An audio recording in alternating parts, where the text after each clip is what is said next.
హైదరాబాద్లోని చందానగర్లో ఇటీవల సంచలనం రేపిన ఖజానా జ్యువెలర్స్ దోపిడీ కేసులో కీలక పురోగతి సాధించారు పోలీసులు. పటాన్ చెరువు సర్వీస్ రోడ్డుపై ముగ్గురు దొంగలను, సంగారెడ్డి సమీపంలో మరో ముగ్గురిని అదుపులోకి తీసుకుని మొత్తం 6గురిని అరెస్టు చేసినట్లు సమాచారం.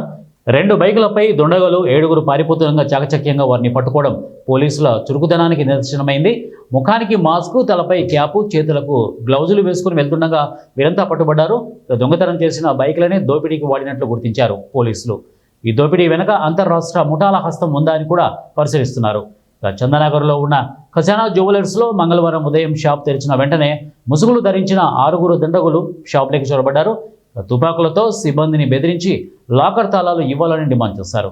సిబ్బంది నిరాకరించడంతో గాల్లోకి, అలాగే డిప్యూటీ మేనేజర్ కాలిపై కాల్పులు చేసి భయానక వాతావరణాన్ని సృష్టించారు.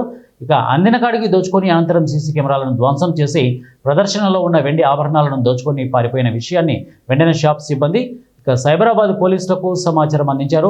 పోలీసులు ఈ కేసును ఛేదించడానికి 10 ప్రత్యేక బృందాలను ఏర్పాటు చేసి దొంగలను పట్టుకున్నారు. ఈ దోపిడీ ఘటనలో గాయపడిన డిప్యూటీ మేనేజర్ సతీష్ కుమార్ ఆసుపత్రిలో చికిత్స పొందుతున్నారు.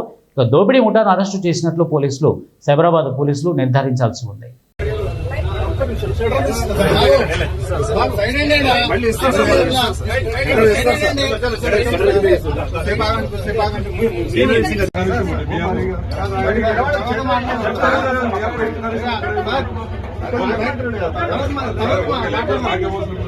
అందరికీ అవసరమే.